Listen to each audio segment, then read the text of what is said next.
my six.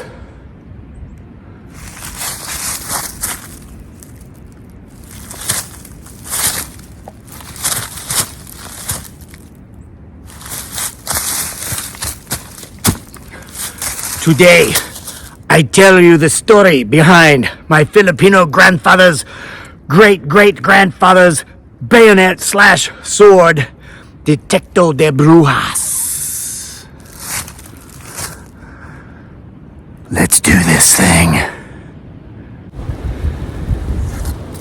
Detecto de Brujas, Spanish for witch detector. The day has come to give you the backstory of my Filipino grandfather's great Spanish grandfather's bayonet/sword.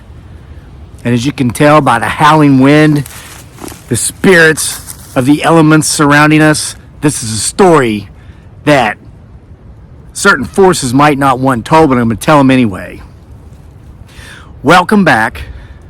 Not trying to be threatening. I will show you the edge of my blade instead of the sharp point.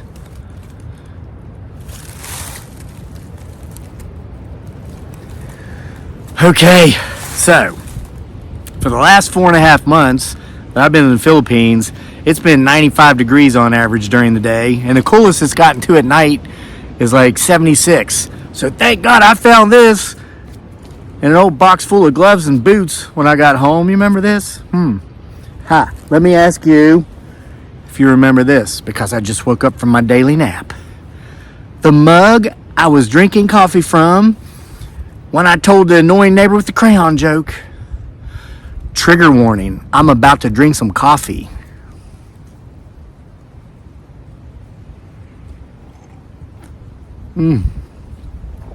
Oh my goodness, that's so delicious.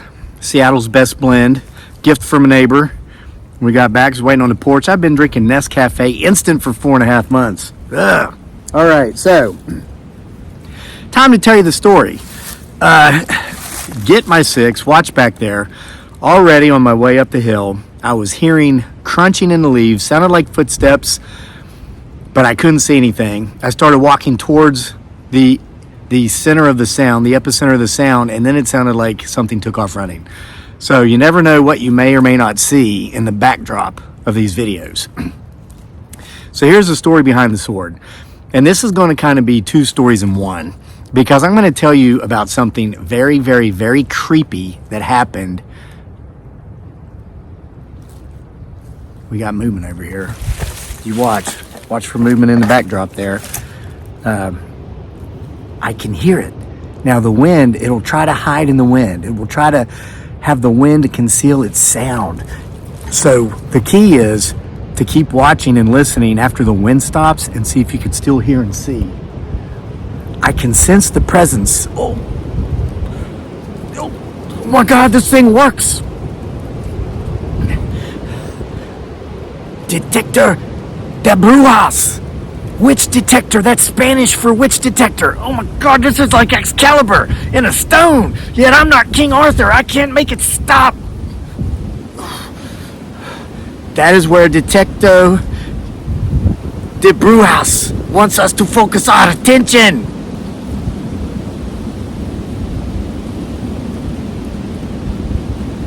So here's the story, okay? This was the 1880s. Spain had been occupying the Philippine Islands for over 400 years. This would be about 15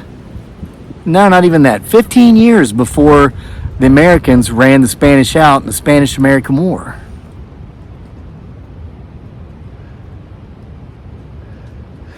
Though occupied, the Filipino people were constantly waging guerrilla warfare upon their Spanish occupiers.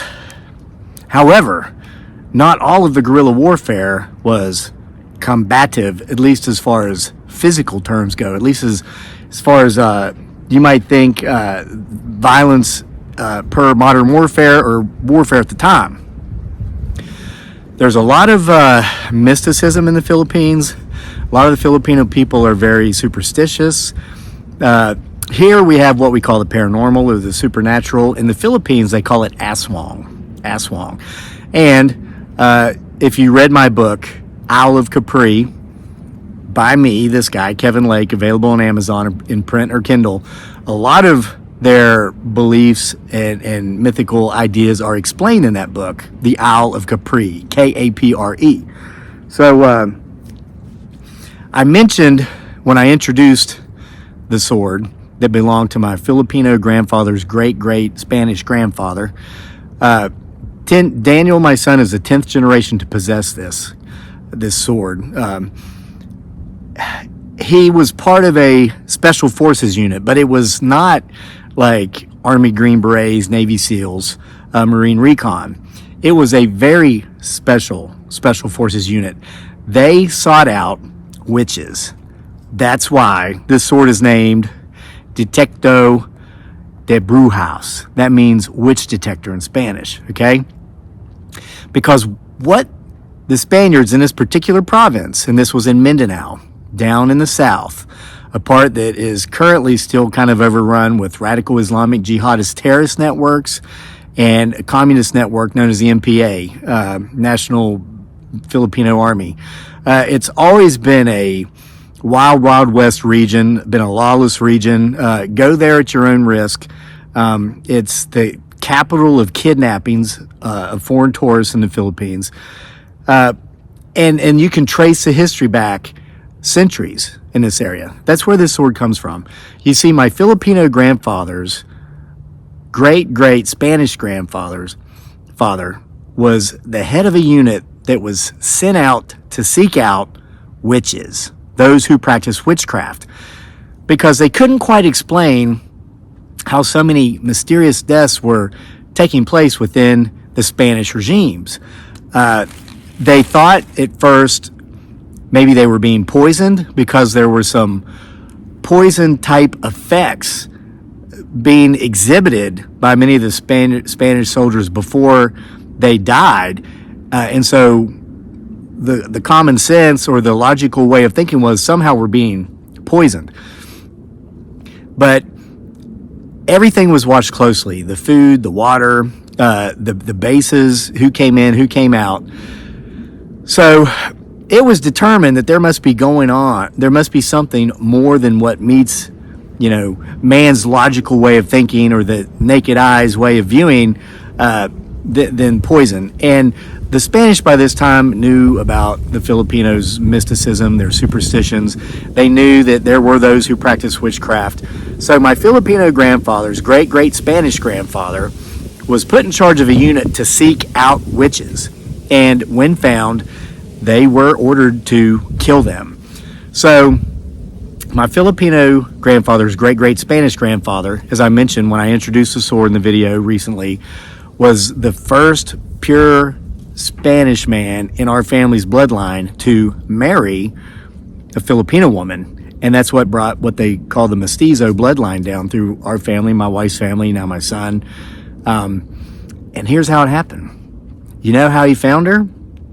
He was sent to kill her because word in the village was that she practiced witchcraft. So this very blade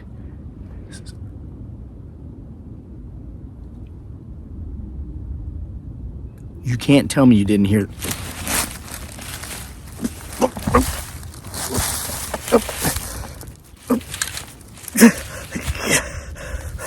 Detecto de Brujas, please make it stop. Detecto de Brujas is saying watch that way.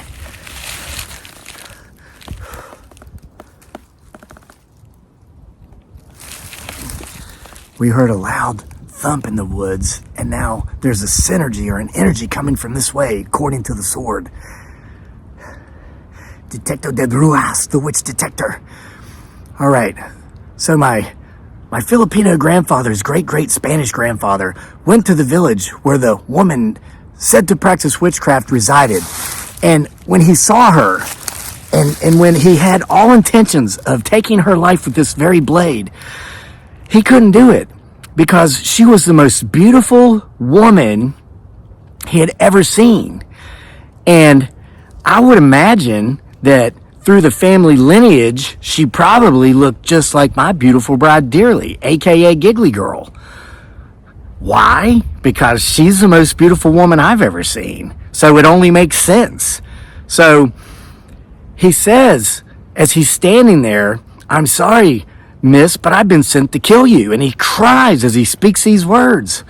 Well, my Filipino grandfather's great Filipina grandmother smiled and says, "You have nothing to cry about, soldier. I know why you are here. I knew you were coming."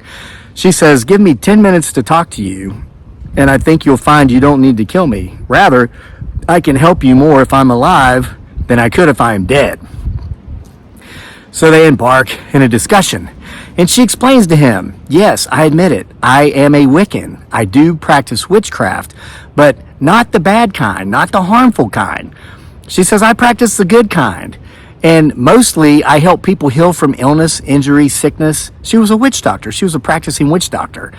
It ran in the family line for generations, and it continues to do so.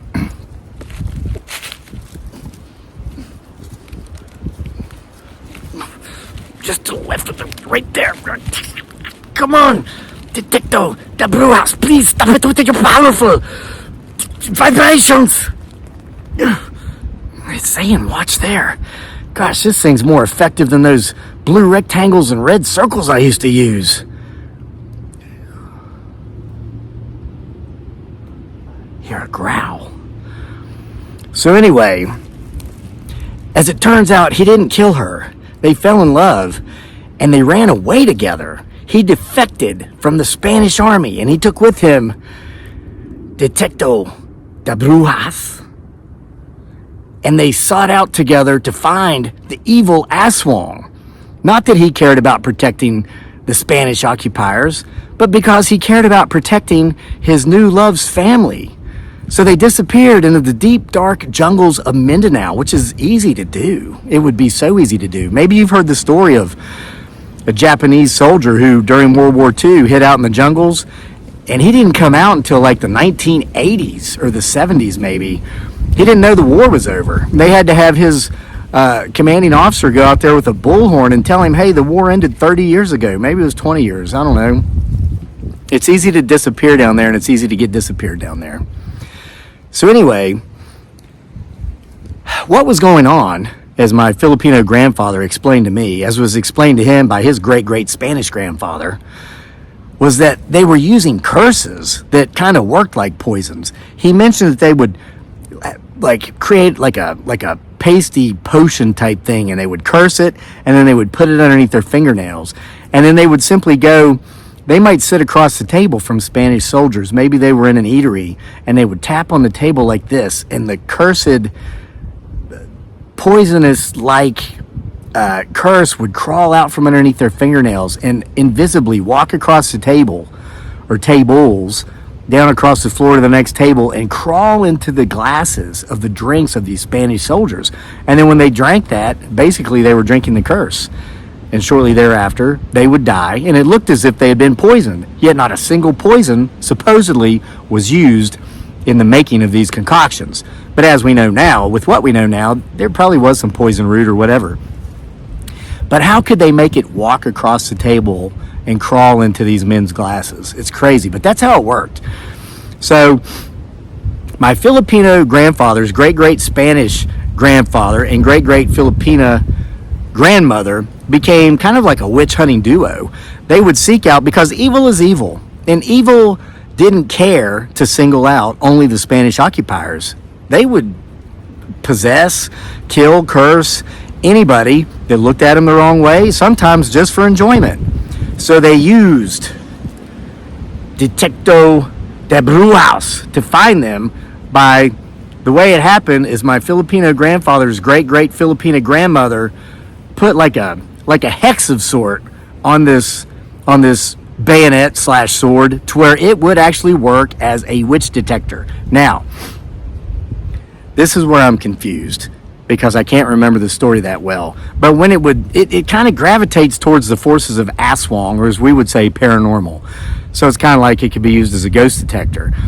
But now, whether that force is malevolent or benevolent, the way you tell is the way the sword moves. It like goes either left or right if it's malevolent, or up and down if it's benevolent. I think it's up and down if it's benevolent, so that way you know to chop off its head. Chop off its head.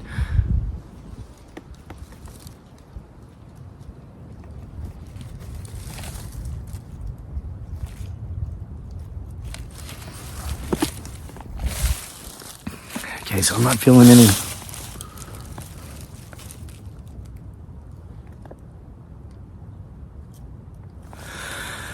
It's like all of a sudden there was no force being exerted on the Detecto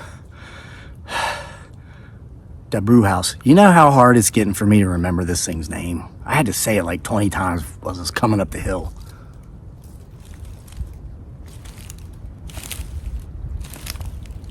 But it's like the force left and it got eerily quiet despite the fact that the winds were raging. As if whatever's out there is holding its breath so we can't see it.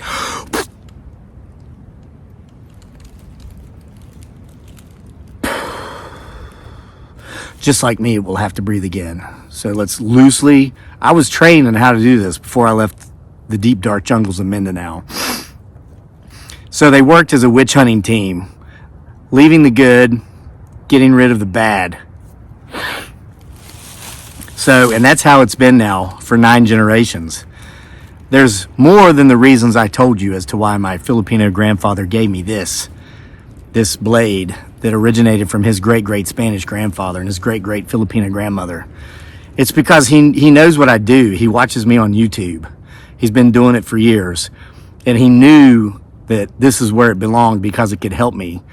It could help me in the work I do with all things paranormal / supernatural / potential Bigfoot Sasquatch and other cryptids.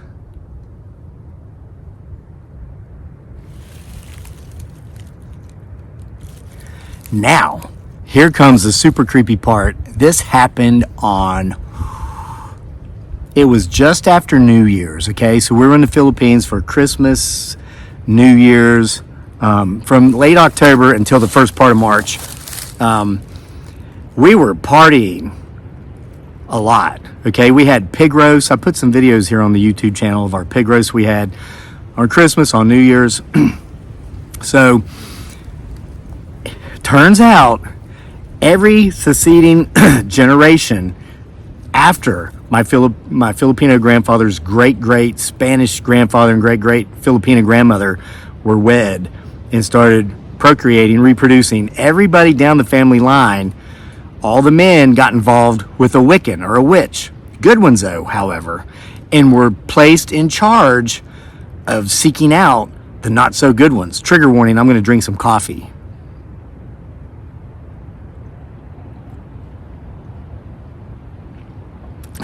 If you're new to the channel, the reason I give trigger warnings before I drink coffee is because there seems to be an awful lot of folks who get butthurt by me drinking coffee during the recording of these videos. That, and also when I talk about my well-seasoned red oak firewood that I burn. Many of you are new here from our Facebook page, Sick Twisted Humor. And this is no joke, by the way. None of this is. So if you are here from Sick Twisted Humor, you know I've got people over there who get butthurt about the length of my hair and the fact that for the last 5 months I've never had a shirt on because it was in the 90s. So I was going to get my hair cut. This is crazy. I was going to get my hair cut in the Philippines because it was so danged hot. Like the last week we were in Manila before coming home, it was 96 degrees Fahrenheit every day. But the way the revenues work over there at Facebook is that there's this bonus program where you actually get paid for interactions. So you get paid for thumbs up, hearts, emojis, comments, shares, likes, all that stuff. The more, the merrier because it's more money. Well, so when people would say, get a haircut, every time they said that, I was making money. So I was like, if I get a haircut, I'm going to lose revenues. And I didn't want to take a pay cut. So that's why I haven't gotten a haircut. But I had to put a shirt back on when I got back to Virginia. It's like 48 degrees out here right now.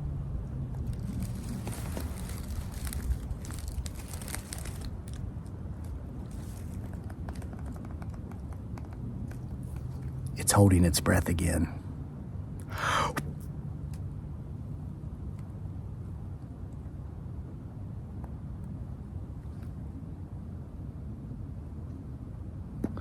All right. So I got part of the story about the passing on of the lineage of the Wiccans and the witches from my beautiful bride Dearly, aka Giggly Girl, probably 10 years ago. We've been together 14 years. When she first told me that her grandmother was a witch, okay, Lolo's wife, but a good one, I didn't believe it. I laughed. And of course, this is before I spent time on the Isle of Capri. Again, go read that book. It's on Amazon and print and Kindle. Kevin Lake is my name, in case you don't know it. And you spell Capri, K-A-P-R-E, okay? Isle, of course, is I-S-L-E. It's not like an aisle in a grocery store, which is A-I-S-L-E. Okay, Isle of Capri. After which, of course, when I had those experiences, I became a believer. So, my wife also explained to me when she told me this, that somebody else in the bloodline on down had to willingly accept the responsibilities of the duties that the family had carried out for up to 10 generations, or her grandparents couldn't pass on to the next life. I thought, this is crazy. This is originally when she told me this. So I did become a believer. And now our grandparents, I call them I took out the in-law, they are almost 90 and they're not in the best of shape, but it's like, they're continuing to stay with us. And another reason why I took this sword is because I kind of felt like they needed to let go, because they're in a lot of pain. And this is a serious matter. I know a lot of people think I'm funny, and I'm certainly not trying to be funny or disrespectful at this point right now. But that's the way the lineage has worked for 10 generations. The eldest Wiccan or Warlockian could not pass on until somebody else said, I will take over possession of this duty, of this charge to seek out the malevolent, or is it malevolent? The bad guys, and do what's got to be done. So I kind of felt like maybe by me taking this would be part of allowing them to let go. So it was after New Year's. It was like January 2, January 3. We're at Lola and Lola's house one night, partying. So we all just start talking. There was like 20 of us there. I asked a girl there, Juna May was her name. She's the wife of our friend Mike. They're not in the family. Good people, though. And they're all like my wife's age, mid-30s. I asked her if she believed in the Capri. And she laughed and she laughed and she said, oh, she thinks it's silly, right? The Capri, in case you didn't know, in case you haven't read Isle of Capri by Kevin Lake, available on Amazon and print and Kindle, it's the Filipino version of the North American Bigfoot Sasquatch. Tall, hairy creature. There are some differences, though. The Capri is interdimensional, which I personally believe that the Bigfoot Sasquatch is as well. That's why they're there and then they just disappear. It's because they go through a portal into another dimension. Well, the Capri enters our world and goes back into his own through a portal that's in the top of a very high tree. That's part of the legend there, the myth, potentially a myth. And when he's on his side, because they're all male, there's no female Capri, they can take off their suit as if it's like a Halloween costume, and underneath they are very handsome men. And like it says in the book Isle of Capri, they look like Pierce Brosnan. Yeah, like the younger version, like the fifth James Bond type, when he was in his prime. So they come into our world and they kidnap beautiful young Filipina maidens to take back to their world to add to their harem. So, and that's part of the story in the Isle of Capri. So, having to rescue one of those damsels. So anyway, this girl laughs, and I don't believe in that. And I experience this so much here when you talk to people about the paranormal, ghosts, and all that. And somebody asks you if you really believe in that, and you say, "Well, what about you?" They all laugh, but give the laughter time to die down, and they all have a story. Did you see that? That was a snowflake. No, I don't mean some Gen Z leftist that's crying about life not being fair. It's actually like flurrying right now. So, which is neat because we didn't see any snow last winter, I don't think. So, first time I've seen snow in 2 years.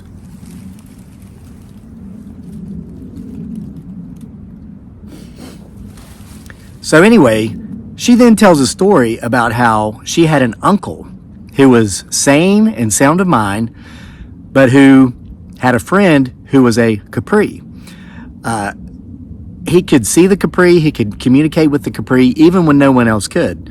And even the Capri didn't understand why that was. And I've said often on this channel, I've said often in my writings, there are some of us who can see and hear things that others can't. Now, in our world, here in the U.S., they like to call that schizophrenic, and they like to give you medications and get you all doped up and take away your powers.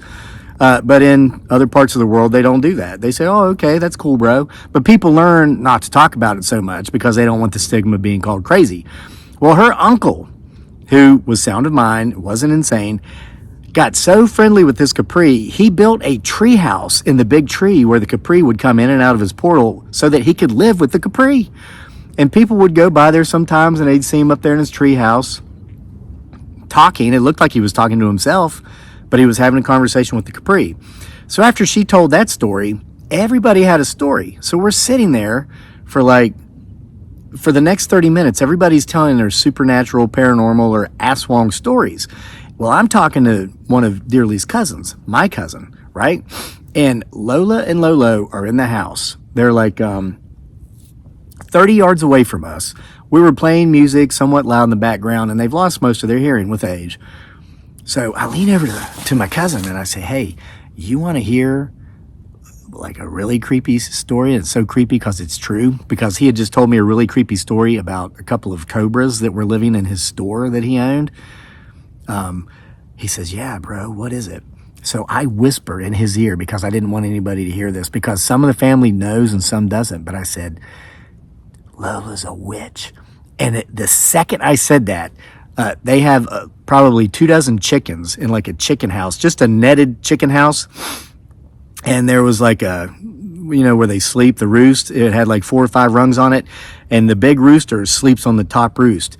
And it was midnight. And just as I whisper, Lola's a witch, that rooster screams and falls down the roost, knocking every other rooster and all the hens and all the chicks off that roost. And the chickens just start screaming, going crazy, banging up against, the wiring and all this. And before I'd said this, Lola and Lolo, they were asleep laying in there. They had their bed in the front room so they could lay there and watch. They were so their hearts were warm because they had so much family in for the holidays, and they'd watch us and they'd go to sleep.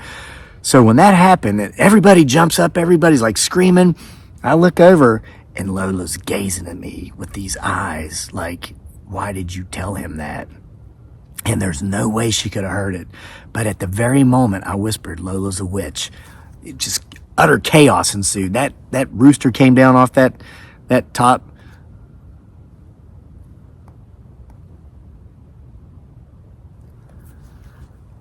I just heard what sounded like a rooster crowing, and nobody around here's got any roosters. You hear that? That was a rooster crowing. It's not that some stories shouldn't be told, but some stories, when you do tell them, there are entities listening that don't like them being told. So, that's the story of Detecto de Brujas, my Filipino grandfather's great Spanish grandfather's bayonet/sword, and how Wiccanism and seeking out that which most can't see, that which most can't hear, and that which most don't even believe in has clearly been in the family lineage now for 10 generations. That rooster's getting closer, which means it's time for me to go in for now. Until I get a little bit more practice with this thing, I'm going to ease into this. Thanks for being here at the most awesomest homesteading channel on the entire internet that has absolutely nothing whatsoever to do with homesteading. Homesteading off the grid. See you next time for more.